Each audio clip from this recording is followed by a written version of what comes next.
There is a specific kind of silence that is louder than any noise. It's not the silence of a quiet room. It's the silence of an unanswered prayer. It's that hollow, echoing void that hits you when you've done everything right. You've prayed, you've believed, you've fasted, you've stood on the promise, and the only response you get from heaven is nothing. Nothing changes. The diagnosis stays the same. The bank account keeps shrinking. The relationship remains broken. The hardest part of faith isn't believing that God can do it. Most of us believe He's powerful. The hardest part is the timing. It's the gap between the amen and the manifestation. That gap is where faith goes to die. It's where we start asking the dangerous questions. Did I hear Him wrong? Is He punishing me? Have I been forgotten? If you are currently living in that gap, feeling the crushing weight of a clock that seems to be moving too slow, this is for you. We need to deconstruct the psychology of waiting. We need to look at why the waiting room feels like a dungeon, and how, historically and spiritually, that exact feeling of abandonment is actually the primary evidence that a massive architectural work is happening in your life. We are going to look at the story of a man who waited 13 years for a dream to come true and discover why God's delays are almost never denials, they are design phases. Let's look at the modern condition first. We are biologically and culturally wired to hate waiting. We live in the era of the micro-wait. If a web page takes 3 seconds to load, we get annoyed. If a text message doesn't get a read receipt instantly, we feel a spike of anxiety. We have eliminated friction from our lives. Same-day delivery, on-demand streaming, instant gratification. We have trained our brains to view waiting as a malfunction. In our economy, delay means something is broken. Delay means inefficiency.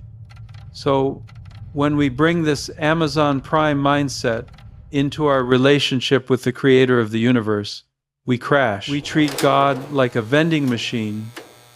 Insert prayer, dispense blessing, and when the bag gets stuck, we panic. But here is the uncomfortable truth. God is not efficient, God is effective. There is a massive difference. Efficiency wants it done now. Effectiveness wants it done right. And in the economy of heaven, waiting is not a malfunction. It is a tool. It is an instrument of precision. The Bible paints a picture of waiting that is radically different from our modern definition. In our world, waiting is passive. It's sitting in a dentist's office, reading an old magazine, wasting time. But look at Psalm 27-14. The psalmist writes, "Wait for the Lord. Be strong, and let your heart take courage. Wait for the Lord." Look at the syntax there. He equates waiting with strength and courage. Why would you need courage to sit around and do nothing? You wouldn't. You need courage because biblical waiting is not passive sitting. It is active spiritual warfare. It is the act of holding your ground when every emotion in your body is screaming at you to run, to force a solution, or to quit. Consider the image in Psalm 130. The writer describes waiting like a watchman waiting for the morning. Picture that, a watchman on a city wall in the ancient world. It is pitch black. It is cold. There are threats in the darkness. He isn't sleeping. He isn't distracted. His eyes are straining against the horizon, looking for the tiniest bleed of gray light that signals the dawn. He knows the sun will rise. It's inevitable. But he has to endure the night to see it. That is the posture we are called to. It's an aggressive expectation. But let's get specific. Let's talk about the man who holds the record for the most agonizing wait in recorded history, Joseph. We love to summarize Joseph's life in a Sunday school sentence. He had a coat, got sold, and became a prince. But that summary robs the story of its power because it skips the trauma. We have to unpack the timeline. Joseph starts with a dream from God, a promise. He sees himself ruling, he sees his family bowing. It's a clear, high-definition vision of his future. And what happens immediately after he receives the promise? His life literally implodes. He is betrayed by his own blood, thrown into a pit, and sold to human traffickers. This is the first test of the weight, the contradiction. Often, when God gives you a promise, the very next thing that happens will look like the exact opposite of that promise. You pray for financial freedom, and your car breaks down. You pray for healing, and you get a new symptom. Joseph prayed for authority, and he got slavery. For over a decade, Joseph is in Egypt. First, he's in Potiphar's house. And the text says something fascinating. The Lord was with Joseph, but Joseph was still a slave. Have you ever felt that duality? God is with you, you feel his presence, but your circumstances are still terrible. Joseph doesn't sulk. He doesn't stage a protest. He dominates his environment. He becomes the best administrator Potiphar has ever seen.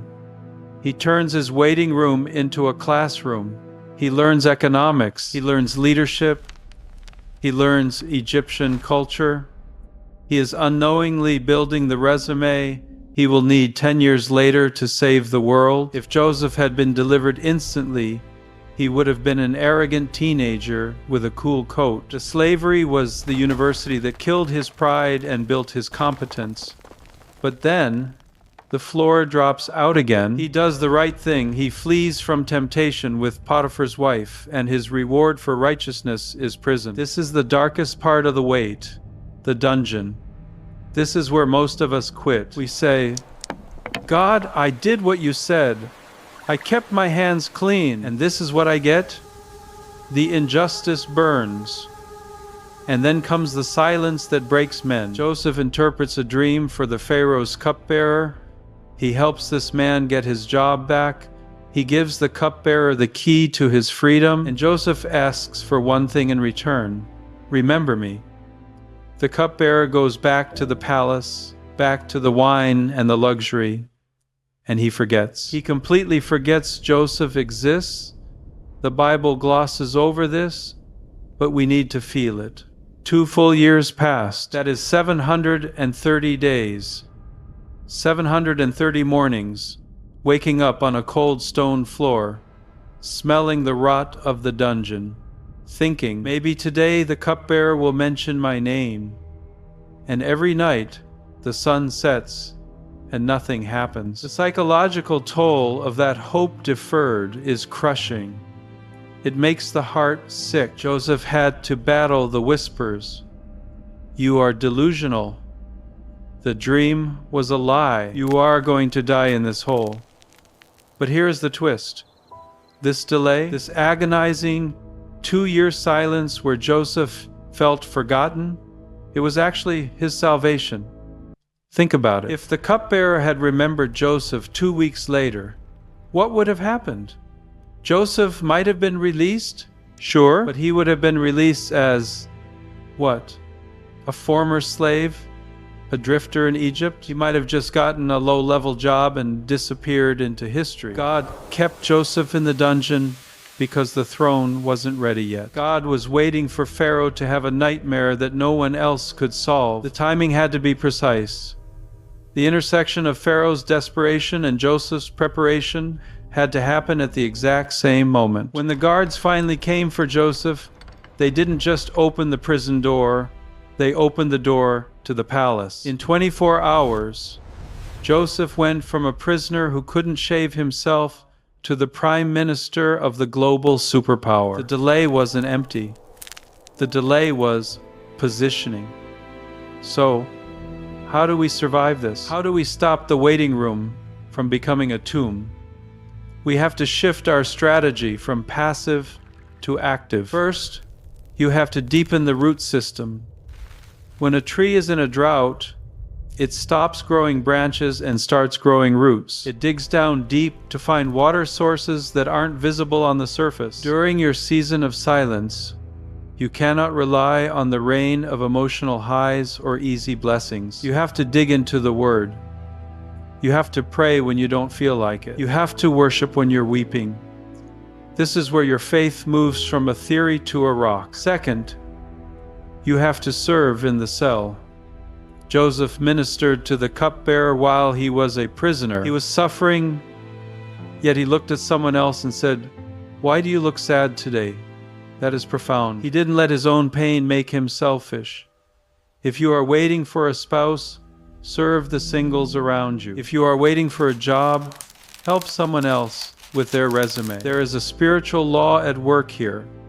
Often, the key to your own prison cell is hidden in your service to someone else. And finally, you have to trust the architect's blueprint over your own watch. You have to come to a place of surrender where you say, "God, I don't understand the schedule, but I trust the scheduler."